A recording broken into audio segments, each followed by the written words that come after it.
would like to thank one of my subscribers, Yasadek Yisrael, for this particular story. We've been talking about New York, Chicago, especially the crime that's going on with the migrants, but not too much about Denver. Now, I think the only video I did on Denver was the buses that Governor Greg Abbott sent to Denver. Well, Denver is struggling financially now. The migrant situation is causing them to cut services. Now, they're saying no jobs are lost, but y'all know as soon as they start cutting, the job losses are coming. And I think that would be a travesty for people to lose their jobs because they're bringing all these immigrants into the city. But that's exactly what's going to happen if this thing continues to grow. And we already know it will. It's going to be a lot of angry people out here. A lot. So let's get into this story. So, Denver cut services in response to the migrant crisis that's costing the city $180 million. Wow. So, Denver will cut hours at recreation centers, in person vehicle registration renewals, and eliminate spring flower beds to save $5 million this year, a response to the migrant crisis that is expected to cost the city $180 million. The mayor, Mike Johnston, on Friday blasted Congress for failing this week to pass a $118.3 billion bill aimed to stop the flow of illegal entry at the southern border and making it easier for migrants who enter legally to get work permits. About 40,000 migrants, mostly from Venezuela, and they said those are the nasty ones, have arrived in Denver over the past year, and more than 3,500 are living in the city, funded hotel rooms. Thousands took bus rides from other American cities after arriving in Denver, and an unknown number are trying to stay in the city, find jobs, and send their kids to school. Denver has received more migrants per capita than any other city in the nation, the mayor has said. Denver set up emergency operations to welcome the new arrivals, open city buildings as shelters, and is organizing clinics to help those who are eligible apply for work authorization. Volunteers, meanwhile, mobilize to bring food and, in some cases, tents and propane heaters for those who are living outside. I want to thank every resident in the city who has showed up to cook a meal for someone who has arrived, who has welcomed somebody to their home, who has offered them a job, who said, "We will help you find your way," the mayor said during an emotional news conference in which he got choked up more than once. "You've done your part. The city will do our part. The federal government did not do their part." Now, this guy is choking up. This is the mayor over these migrants. In the meantime, they're dealing with homelessness in Denver too. I am convinced, y'all, Eric Adams, the mayor in Chicago, and this mayor in Denver, these mayors must be getting paid. How do they keep taking the position of the migrants over their city residents that are citizens? It got to be money involved. This guy is tearing up over migrants.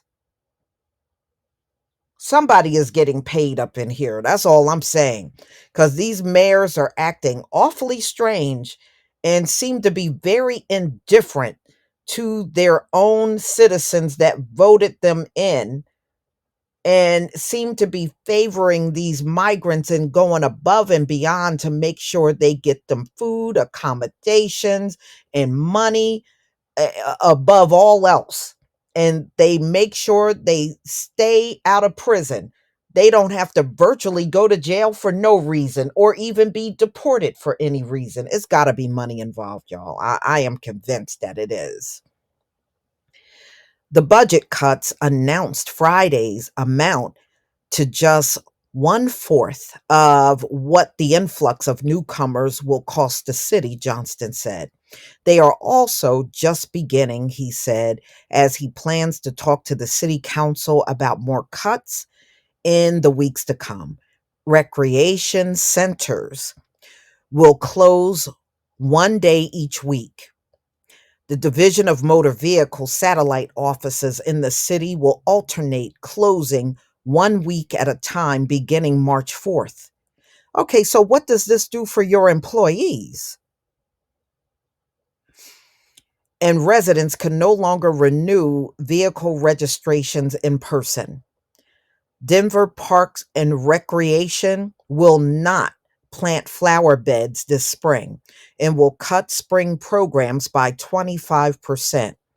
No full time employees will lose their jobs, the mayor said, but some hourly and seasonal workers may have hours cut or positions will be left open. That's what I'm talking about, y'all. This is going to impact people's jobs because they're going to cut to the point where a full time employee may not be full time anymore.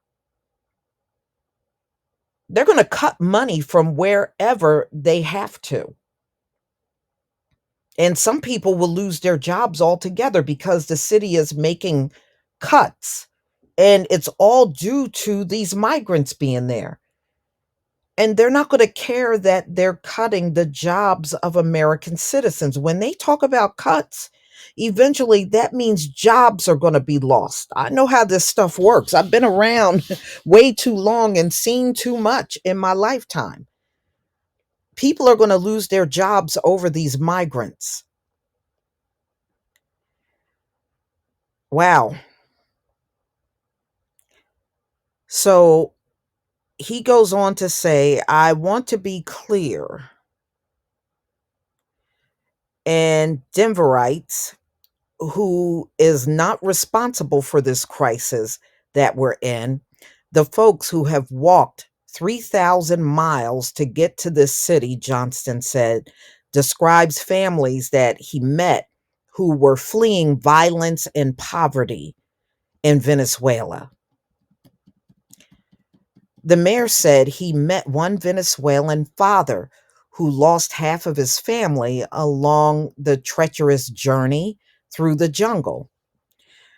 The family left their 13-year-old daughter behind in Colombia because they worried she would get attacked during the journey. The rest trudged over the mountain pass where their 8-year-old reached for his dog nearby, and I guess apparently they fell off of a cliff. And the dog goes over the edge, and the child goes over the edge, and the mom goes over the edge chasing the child and that dog. And the dad is standing there watching his entire family be lost in a matter of seconds, Johnson said. Those folks get up the next day and keep walking and keep walking and keep walking until they get to this country. Well,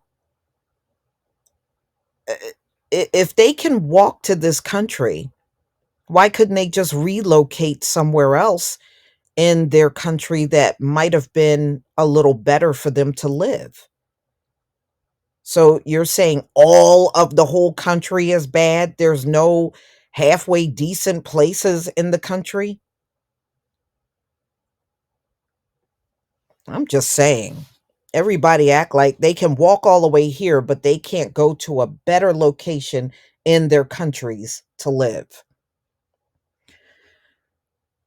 And he goes on, this the mayor continuing to run his mouth. He says, and they have asked for nothing but the ability to work and support themselves. Actually, they're not all here for that reason.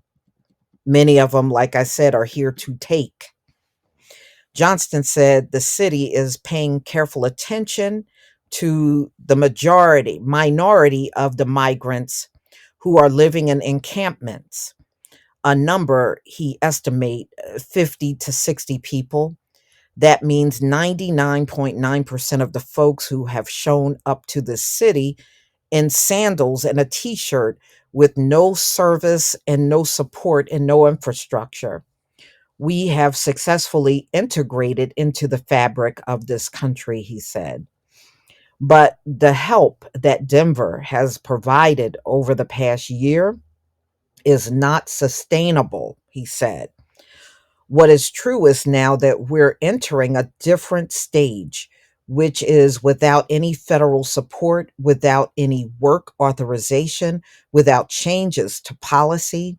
We're going to have to make changes to what we can do in terms of our city budget, he said. And y'all, I know what his city budget is. He's going to start cutting jobs over these migrants. I know what I'm talking about. Mm, mm, mm. So, y'all, look like Denver is also one of those cities that's completely overwhelmed, and they're talking the same way we heard the other cities that, if they don't do these budget cuts, they could be on the verge of collapse. And I say, why let your city collapse? Send these people home. Why would you let your city collapse? Same thing for New York. You got Eric Adams standing there talking about we gonna collapse. Well, send them home. Send them home. That way your city don't collapse. So y'all, you're gonna have to tell me what you think about this story because I am convinced these mayors are getting paid to take the position that they are taking. It can't be any other reason. Absolutely, it couldn't be. So, y'all, please tell me what you think about this story now that Denver is admitting that they are struggling as well. Please leave your comment and subscribe. Don't forget to hit on the notification bell, and I'll see you on the next video. Peace, family.